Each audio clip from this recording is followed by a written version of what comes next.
In this tutorial, we're going to take a look at Flipgrid. Flipgrid has actually been around for a few years, and we have a few teachers who are using Flipgrid, but it's a really valuable tool, and I wanted to kind of point it out to everyone to make sure that you kind of knew what it really was and what it was about.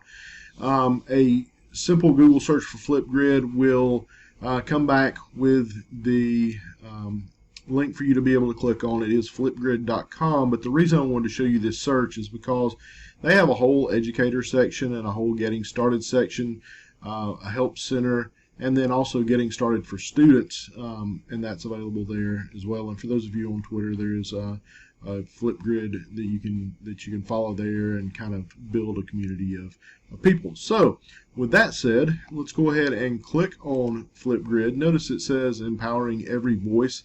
The power of Flipgrid is that it is an inclusion type thing, giving every student a voice. So it's kind of a really neat thing. Keep in mind you can use Flipgrid on your desktop, or you can use the free downloadable app. There was a time when Flipgrid cost money for educators, but Microsoft actually bought Flipgrid and made it free, completely free for all educators and students to use because they felt like it was such a powerful tool. So I am going to click on Educator Sign Up. It's free. And because we are a Google school district, I'm going to click on Sign Up with Google. Once you click on that Sign Up with Google button, it will ask you to choose your account that you want to associate with your Flipgrid account. So choose your school Google account, and then it will ask you to fill in some information about yourself so that it knows a little bit better who you are. And then you will be met with the welcome to Flipgrid. Oh yeah, and one other thing is whenever you put in the information that it asks you for down at the bottom, please notice that it says to read all of Flipgrid's terms and conditions, and also to collect any permission that is needed for students to be able to participate in this. Currently in our school district, we're not asking for that type of information to be collected, but just so you know that it is there, and there was a link for it so that you could print something off fairly easily. So welcome to Flipgrid. This is just going to kind of walk you through what you need to do. I'm going to click on Start My Grid. So the first thing that you need to do is you need to name your grid. Your grid is kind of like your classroom. So if you teach different preps, you may want to make a grid for each one of your preps. So in this scenario, I'm just going to call it first period Mr. Keith's class. And then I'm going to choose a grid type. I can either make this a school email so that students can use their Google school email, their student ID. Usually this is probably for higher education. Maybe some school districts do that. Or I can make this public. So if I wanted to do this with other teachers as part of a PLC, or if I wanted to do this on a more public scale, I could do that. But for most scenarios, you're going to choose school email address. Now, this is the code that you can give to your students in order to have them join your grid. Notice that it put my name in the link to this Flipgrid. I can change this, and if it's available, then it will allow me to do that. So maybe I want this to be Tech Rules. Oh, well, that's not available. So taking training is available if I wanted to use that. So actually we'll say, we can also leave it blank and get a random code, which I think is what I'm going to do for this one just because. So you can see that you can use the code that they provide. You can personalize it, or you can just use a random code. All right, so now that we've done that, students enter the Flipgrid code and verify their email address using Microsoft or Google. So in order to do that, what you have to do is you have to tell Flipgrid what students are able to use this Flipgrid. So in our case, it's going to be our at effingham.k12.ga.us as our domain, and we'll click enter, and that way students will be able to join that way. And we'll click next, and now it tells us that our grid is ready. So in order to kick it off, it says that they have created us a new topic, and it's discussion, and they'll do that for every grid that you create. And you can copy this, you can embed it into your website, you can share it through Google Classroom, or if you use Remind, you can share it on Remind. So just for fun, we'll go over here and we'll see what it looks like for the student. And there's another way to do that as well. But you can see that this is what it's going to show up like for students, and they would just click on login with Google and then choose their school email account as well. All right, so we're going to say all set. Now it did this for you automatically, creating this topic within our grid. Remember, the grid is kind of like a classroom. Topics, we can have as many topics as we want inside of our classroom. So I'm going to actually just kind of start looking down through here. You can change this graphic, of course, if you wanted to change your grid graphic by clicking on Edit Grid, I believe it is. You can go through and change some things. You have lots of features that you can turn on or off. So this option to notify you, you may or may not want that on. Allow students to download their videos. You may or may not want them to do that for one reason or another. Right now in Flipgrid, captions are automatically generated for videos, which is kind of neat. It's kind of one of those things that we do for accommodations now. So probably want to leave that on. Grid followers allow students to receive email notifications when new topics are created. This is by default off, but you could turn it on. You can at any point hide this grid so that students can't find it. And then, of course, your caption languages, you can make those in English or any other language that you wanted them to be in. So that may be helpful for foreign language classes. So here's where we would change that that image that was shown on our grid, and we have lots of other things that we can choose from down here. We have featured and nature and people and textures. So actually that one looks like it might be cool, so let's just choose that guy right there, and then we can update our grid, and you'll see that now we have the little dog there.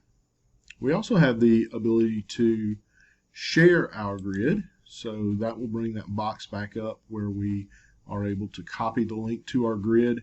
We also have the ability to share a QR code. I don't think that was there a minute ago. We still have embed, sharing with Google Classroom, and sharing with Remind. Also notice here this flip code. This allows you to see what your students see. So at any point you can click on the flip code. It says view a student, and it will show you there, if you log in as a student. We'll say log in with Google. Then you can choose your own email address there, and it will log you in as if you were a student. So you can see here that this is what a student would see. We only have one topic up here right now, and we have 0 responses, but it gives you, as a student, the plus sign here so that you can click on this and then add your own video response. I am done with this, I can log out, or I can just close out of that view if I want to. I also have the ability to add a co-pilot. So maybe I want another teacher to work with me on this grid. So all I have to do is add a co-pilot and then put in that educator's email address, and we're good to go there. Adding a new topic is very simple. All you do is click on new topic, and you can type in the topic title. So we'll call this Flipgrid Intro. You can set a recording time. You have anywhere between 15 seconds and 5 minutes. So usually, 2 minutes and 30 seconds, 3 minutes is probably good, but you may want something a little bit longer. And then you can come down here and put in the directions that you want for your video. So, say something like, tell me what you have learned about Flipgrid.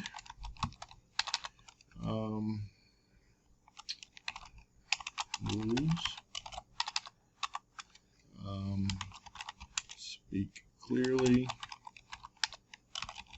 Look at the camera. Eat and talk.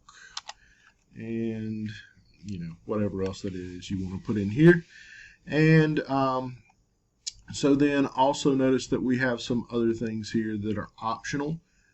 We can record a video for our students. So if you want to introduce this topic to the students, you can do that. All you have to do is click on record, and we'll see what happens here.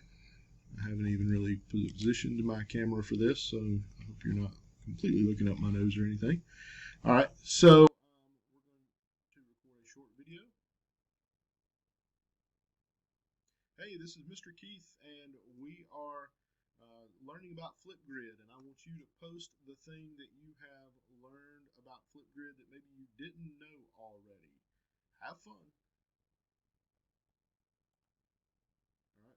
Hey, this is Mr. Keith, and we are learning about Flipgrid. So you can see that it put my video there.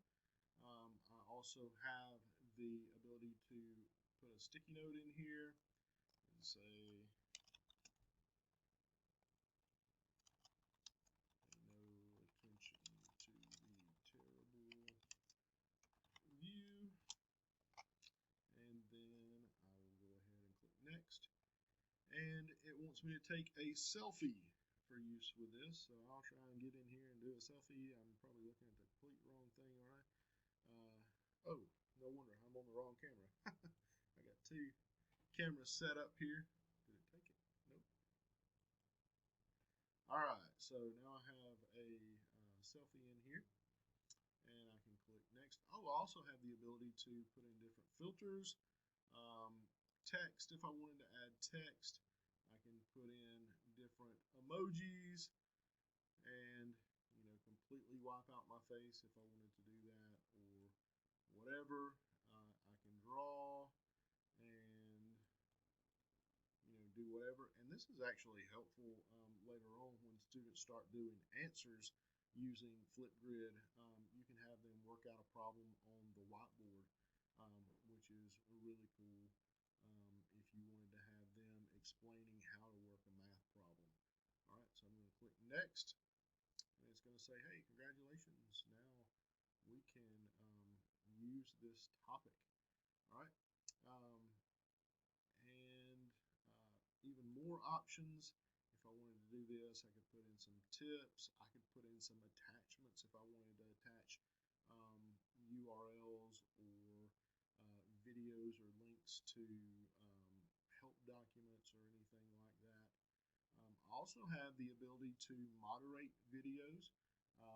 They can be hidden until the students, until I allow other students to see them. So if there's a student that is not sure whether they want their stuff out there for everyone. And another thing some teachers have asked me about in the past is the ability for students to reply to other students. That can either be toggled on or off. You also have the ability to let students kind of trim and edit their videos, which is on by default. They can attach links. They can add a video title. They can view account. Students also, you also have the ability to let them like or I guess not other student videos. This is off by default. However, if you want to open that up for students to do that, you can. And then basic feedback is what's selected here by default. Provide basic feedback on responses. So that's kind of all of the different settings for a topic as you create that as part of your grid. You do have some other options up here across the top. Mixtapes is kind of a new option here that you can go into, and those of us who kind of are back in the 80s think of mixtapes and we think of audio, which is not exactly all this is. This is actually videos where you can mix videos and let them kind of play together and do some different things. Build your own custom playlist, which is kind of cool. Grid Pals, this is kind of neat. Grid Pals allows you to see all of the people that are using Flipgrid in the world. And of course the United States is really kind of blowing it up with all of their users, but there are users all over the world. So if you want to connect with somebody in a different country who's using Flipgrid and maybe kind of share some grids and topics so that students can see what things are like in another country, or maybe practice language skills or whatever, you have that ability. All you have to do is kind of figure out where it is that you want to locate someone. So if we come over here and we click on this plus button, it should tell us who this is. So this is someone doing language arts stuff.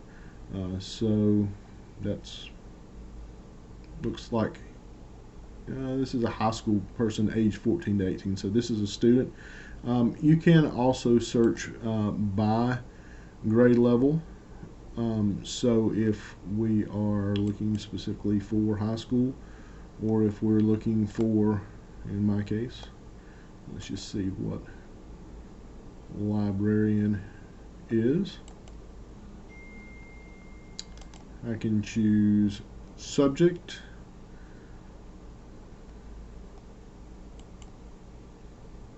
and that starts to limit down some of these folks.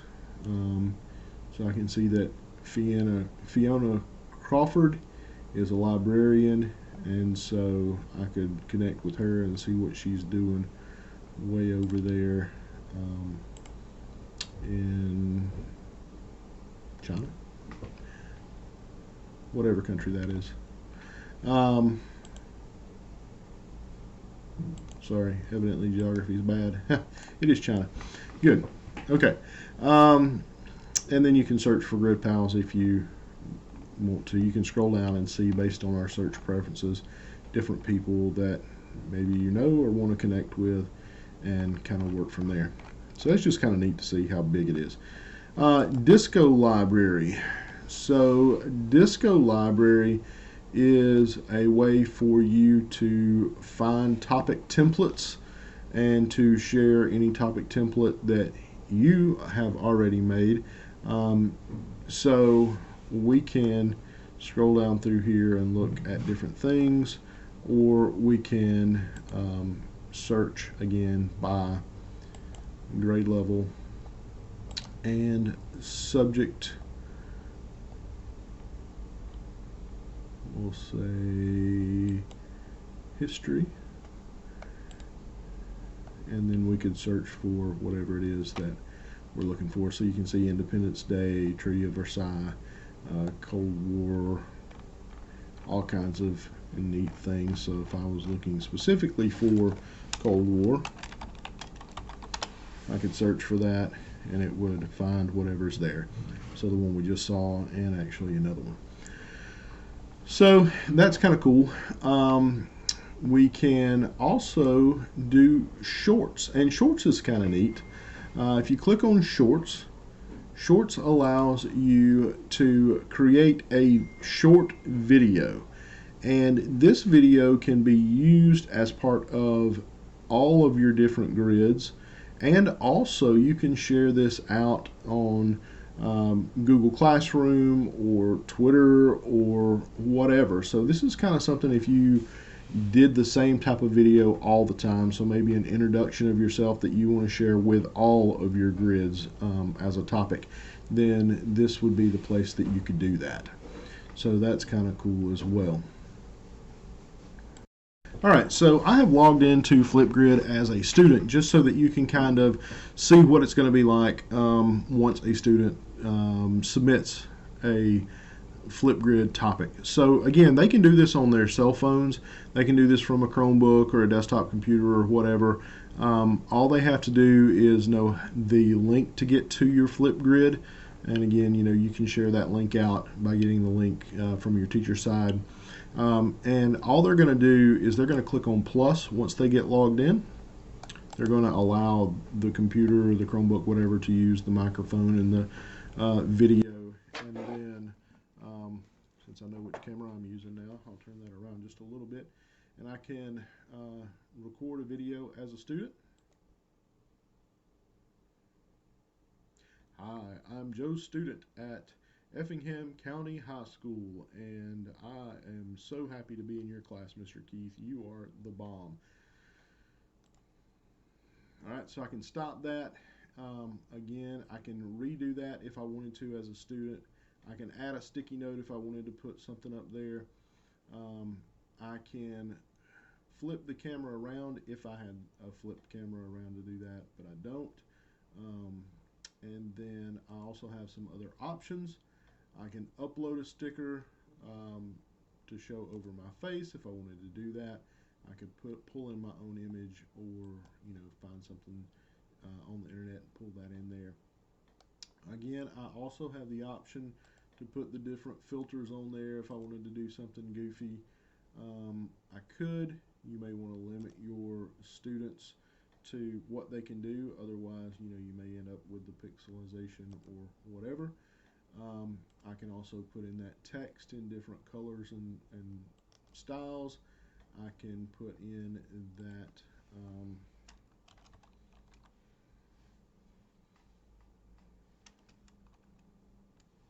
whatever it is, that I want to put in. And again, I can also use the whiteboard, which I really think is going to be a valuable tool for teachers, especially in the math area, when they say, work out this math problem and show me your work.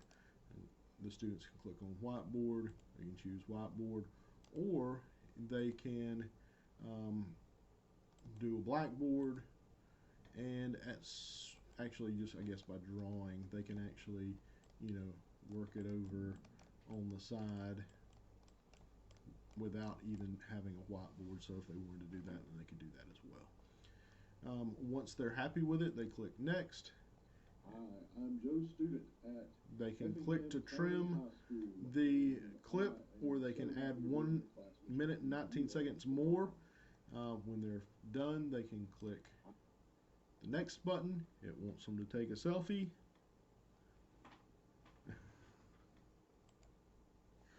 Okay, and click next. And then it says you can put in your display name, so they can actually change that. So I can put in Joe Student, and I can put in